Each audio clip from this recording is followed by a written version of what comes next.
Assalamualaikum warahmatullahi wabarakatuh.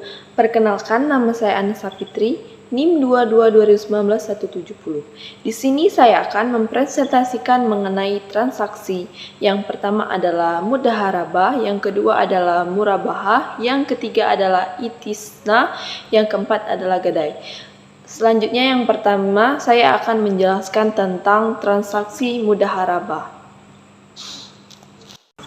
Pengertian dari mudaharabah. Mudaharabah adalah bentuk kerjasama antara dua atau lebih pihak di mana pemilik modal atau sahibul amal mempercayakan sejumlah modal kepada pengelola atau mudharib dengan suatu perjanjian di awal. Bentuk ini menegaskan kerjasama dengan kontribusi 100% modal dan pemilik modal dan keahlian daripada pengelola. Selanjutnya adalah jenis mudaharabah.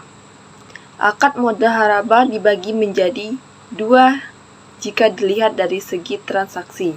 Yang pertama adalah mudaharabah mutlaka, yaitu usaha diajukan oleh mudharib kepada sahibul mal. Dalam akad ini, pemberi modal tidak menentukan jenis usaha apa yang akan dilakukan dan hanya memberikan modal usaha. Selanjutnya yang kedua adalah mudaharabah maqayyada, yaitu usaha yang ditentukan oleh pemberi modal atau sahibul ma'al, sedangkan pihak yang menerima pembiayaan atau mudharib hanya sebagai pengelola yang menjalankan usaha. Selanjutnya adalah ketentuan hukum mudaharabah. Ketentuan hukum mudaharabah dibatasi oleh periode tertentu. Yang pertama adalah kontrak tidak boleh dikaitkan atau mu'alaq dengan sebuah kejadian di masa depan yang belum tentu terjadi. Yang kedua, tidak ada ganti rugi dalam mudaharabah karena akad ini pada dasarnya bersifat amanah kecuali akibat dari kesalahan yang disengaja, kelalaian, atau pelanggaran kesepakatan. Selanjutnya yang ketiga, jika salah satu pihak tidak memiliki kewajiban atau terjadi perselisihan di antara kedua belah pihak, maka penyelesaian dilakukan melalui badan arbitrasi syariah jika tidak terselesaikan melalui musyawarah. Contoh mudaharabah seperti antara dua pihak saja, yaitu sahibul ma'al yang bermitra dengan mudharib untuk usaha percetakan selama 9 bulan. Sahibul ma'al memberikan uang untuk modal usaha sebesar 20 juta, kedua belah pihak sepakat dengan nisbah bagi hasil 40/70 atau 40% keuntungan untuk sahibul ma'al. Selanjutnya yaitu yang kedua, transaksi murabahah. Pembiayaan dengan akad mudaharabah pada bank adalah pembiayaan jual beli antara bank dan nasabah, di mana bank menjadi pihak yang menyediakan barang dengan menjadi barang atau unit dengan kriteria dan spesifikasi yang dipesan oleh nasabah. Setelah barang dibeli dan dimiliki bank menjualnya kepada nasabah dengan harga lebih yang merupakan keuntungan bank dari transaksi murabahah tersebut. Dasar hukum murabahah. Dasar hukum murabahah adalah dari Al-Quran dan ijma para ulama. Keunggulan akad murabahah. Transaksi murabahah memiliki berbagai keunggulan. Yang pertama yaitu transaksi murabahah lebih transparan. Selanjutnya, yang kedua, mengutamakan kepentingan dua pihak.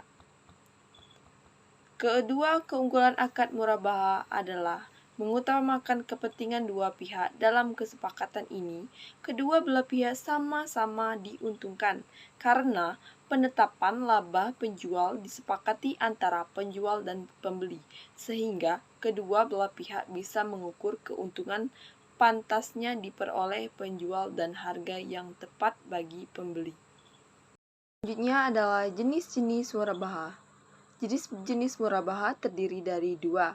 Yang pertama adalah murabaha dengan pesanan, dan yang kedua adalah mudaharabah tanpa pesan.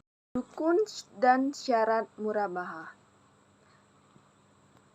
Rukun murabaha adalah hal-hal yang harus dipenuhi sebelum menerapkan akad, yaitu antara lain yang pertama adalah penjual, yang kedua adalah pembeli, yang ketiga adalah objek jual beli berupa produk atau jasa, yang keempat adalah harga, dan yang terakhir adalah ijab kabul. Selanjutnya adalah syarat murabaha. Setelah rukun murabaha, kita akan membahas tentang syarat murabaha. Yang pertama adalah penjual jujur menginformasikan harga pokok suatu produk kepada pembeli. Yang kedua adalah kesepakatan harus sesuai rukun dan prinsip Islam. Yang ketiga adalah terbatas dari unsur riba. Yang keempat adanya transformasi penjual kepada pembeli bila suatu produk memiliki kecacatan. Yang kelima adalah penjual harus terus terang terkait proses perolehan dan segala urusan mengenai produk, misalnya dibeli secara terhutang. Selanjutnya, contoh akad murabaha seperti Adi adalah seorang pengusaha yang ingin membeli rumah dari Pak Sutaji.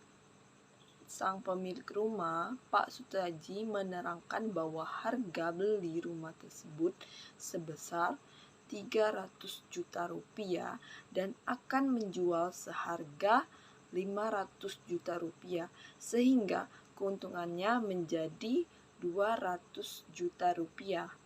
Namun, Adi melakukan penawaran agar keuntungan Pak Sutaji sebesar 150 juta rupiah, sehingga harga jualnya 450 juta rupiah. Jadi, Pak Sutaji menerima penawaran tersebut sehingga mereka berdua pun sepakat harga murabaha rumah tersebut adalah sebesar 460 juta rupiah dengan angsuran sebesar 7,5 juta rupiah per bulan. Selanjutnya, transaksi istisna. Pengertian dari istisna adalah akad jual beli dalam bentuk pemesanan pembuatan barang tertentu dengan kriteria dan persyaratan tertentu yang disepakati antara pemesan dan penjual. Contoh dari transaksi istisna yang pertama adalah rumah, pakaian, sepatu. Adalah syarat-syarat akad istisna. Yang pertama, kesepakatan kriteria barang disebutkan di awal. Yang kedua, waktu penyerahan barang tidak ditentukan. Yang ketiga, barang yang dipesan sudah biasa menggunakan akad istisna. Adalah transaksi yang keempat, yaitu gadai. Pengertian gadai adalah salah satu alternatif untuk mendapatkan dana cepat dengan menjadikan barang bergerak sebagai jaminan atas suatu pinjaman agar dapat dicairkan kepada perusahaan, pembiayaan atau lembaga keuangan. Selanjutnya adalah daftar barang yang bisa digadaikan lebih jelasnya. Contoh benda-benda yang termasuk barang bergerak dan bisa digadaikan adalah yang pertama kendaraan, yang kedua logam mulia, yang ketiga sertifikat.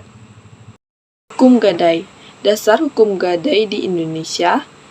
Gadai adalah salah satu kegiatan ekonomi yang sudah ada sejak lama. Selanjutnya, rukun gadai. Ulama telah merumuskan beberapa rukun yang harus terpenuhi dalam melakukan transaksi gadai, yaitu barang yang digadaikan, utang, akad, dua pihak yang bertransaksi yaitu rahim dan murtahim. Selanjutnya adalah jenis-jenis gadai. Selain memahami apa itu gadai, kita juga perlu mengetahui jenis-jenis gadai, terutama yang ada di Indonesia.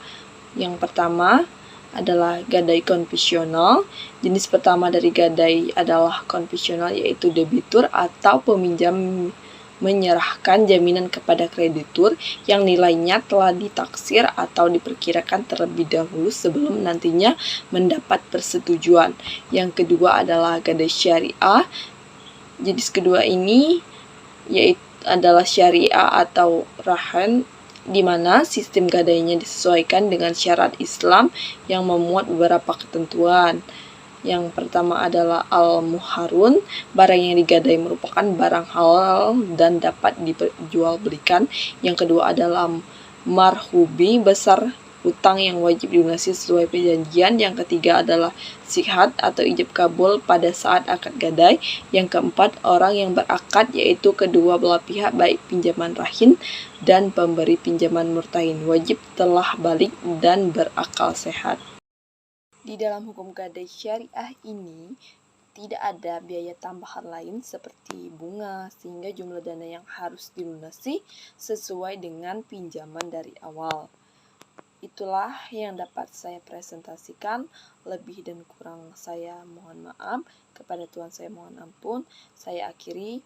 Wassalamualaikum warahmatullahi wabarakatuh.